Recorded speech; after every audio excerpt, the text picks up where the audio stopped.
बिस्मिल्लाहिर्रहमानिर्रहीम। शुरू करता हूँ अल्लाह के पाक नाम से जो बड़ा मेहरबान नहायत रहम वाला है। देखती आंखों सुनते कानों को अस्सलाम वालेकुम।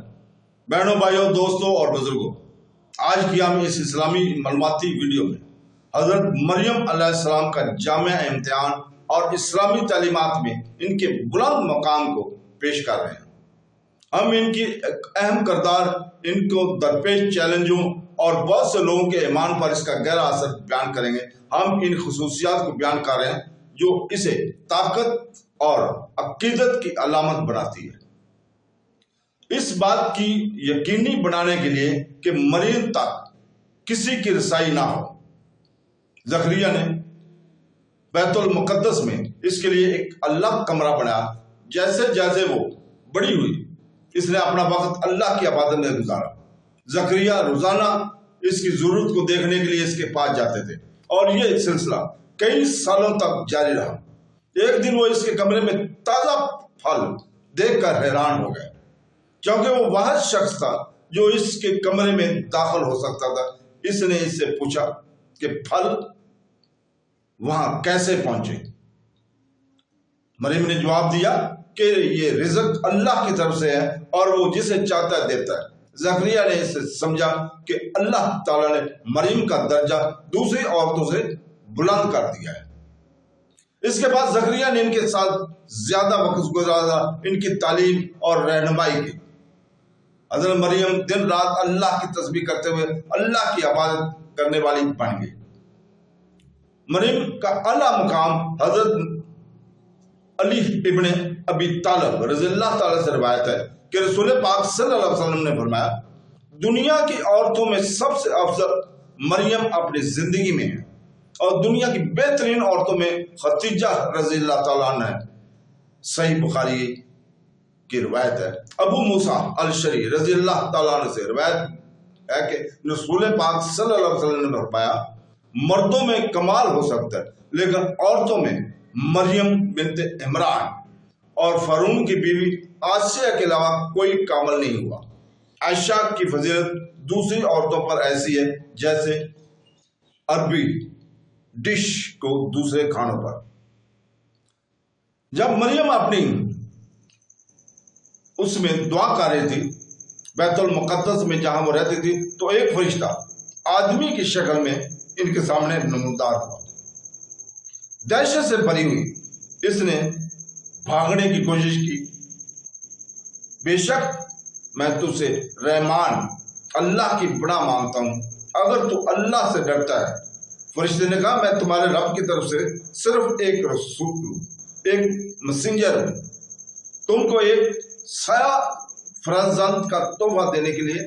इसने कहा कि मेरे बेटा कैसे पैदा होगा जबकि मुझे किसी आदमी ने छुआ नहीं और ना ही मैं बदकार हूं। इसने कहा, ऐसा ही होगा।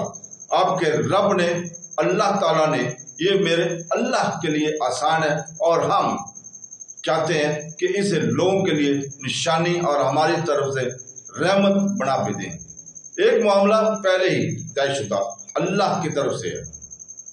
चैप्टर 19 आयत नंबर 18 से 21। फरिश्ते के आने से मरियम को बहुत परेशानी हुई, जो महीनों के साथ बढ़ती गई। शौहर के बगैर बच्चे को जन्म देने का सामना कैसे कर सकती। बाद में इसने अपने अंदर जिंदगी को लात मारते हुए महसूस किया था। भारी दिल के साथ वो बैतुल मुक़द्दस छोड़कर नासरत चली गई, वो शहर जिसमें इसकी पैदाइश हुई थी, जहां इसने अवाम से बचने के लिए एक सादा फार्म हाउस में रहायश इख्तियार की। लेकिन खौफ और परेशानी के इसका पीछा ना छोड़ा। वो एक शरीफ और मुत्की घराने से थी। इनका बाप कोई बदकार आदमी नहीं था और ना ही इसकी माँ कोई नापाक औरत थी। वो अपनी गैरत के बारे में जबानों को हिलाने से कैसे रोक सकती थी। कुछ महीनों के बाद वो ज़हनी दबाव मजीद बर्दाश्त न कर सकी। एक भारी रहम की बोझ से दिए हुए इसने नासरत को छोड़ दिया। न जाने इसे अफसुर्दा माहौल से कहां जाना है। वो ज्यादा दूर नहीं गई کہ جب وہ ولادت کے درد سے دوچار ہو گئی، اس نے ایک خشک کھجور کے درخت کے سامنے دیکھا، اور یہاں اس نے ایک بیٹے کو جنم دیا۔ اپنے خوبصورت بچے کو دیکھ کر اسے دکھ ہوا کہ وہ اسے بغیر باپ کے دنیا میں لے آئی ہے۔ اس نے چیخ کر کہا، کاش میں ایسا ہونے سے پہلے ہی مر جاتی اور غائب ہو جاتی۔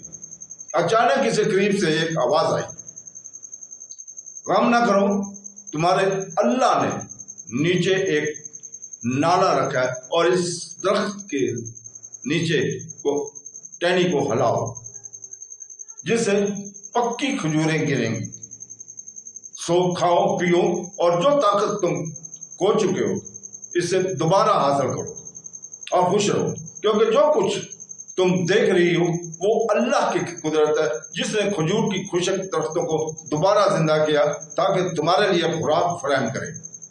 تھوڑی دیر کے لیے اللہ کے معجزے سے اسے تسلی ہوئی، کیونکہ یہ اس کی معصومیت اور پاکیزگی کی یقینی علامت تھی۔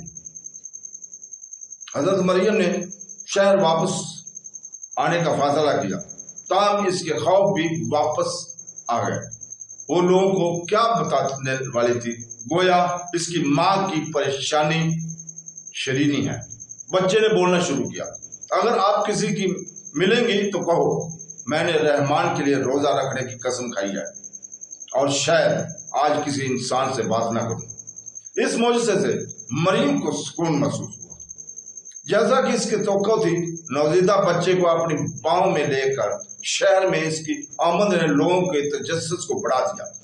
انہوں نے اسے ڈانٹ کر کہا، یہ بہت بڑا گناہ ہے جو تم نے کیا ہے۔ اس نے اپنے ہونٹوں پر انگلی رکھ کر بچے کی طرف اشارہ کیا۔ انہوں نے پوچھا، ہم نوزائیدہ بچے چھوٹے بچے سے کیسے بات کر سکتے ہیں؟ ان کے مکمل تعجب کے ساتھ بچہ صاف طور پر بولنے لگا، میں اللہ کا بندہ ہوں، اللہ تعالیٰ نے مجھے کتاب دی ہے اور مجھے نبی بنایا، اور میں جہاں بھی ہوں مجھے برکت دی ہے، اور جب تک میں زندہ ہوں مجھے نماز اور زکوٰۃ کا حکم دیا ہے۔ اللہ تعالیٰ نے مجھے اس کی طرف متوجہ کیا ہے، اور جس نے مجھے جنا ہے اس نے مجھے نہ مغرور بنایا اور نہ ہی بے برکت۔ مجھ پر سلامتی ہو جس دن میں پیدا ہوا، جس دن میں مروں گا، اور جس دن میں زندہ کر کے اٹھایا جاؤں گا۔ اکثر لوگوں کو احساس ہوا کہ بچہ انوکھا ہے، اس کے لیے اللہ کچھ چاہتا ہے، وہ صرف کہتا ہے ہو جا اور ہو جاتا ہے۔ بے شک کچھ ایسے بھی تھے جو بچے کی بات کو ایک عجیب چال سمجھتے تھے، لیکن کم سے کم مریم اب ناصرت میں ہراساں کیے بغیر رہ سکتی تھی۔ دوستوں، بہنوں، بھائیوں اور بزرگوں، کل ہم قرآن کیا کہتا ہے کہ مریم کو حضرت عیسیٰ علیہ السلام کی خبر کیسے ملی، اس کے اوپر کل بیان کریں گے۔ تو دوستوں، کل تک کے لیے اجازت، اللہ حافظ۔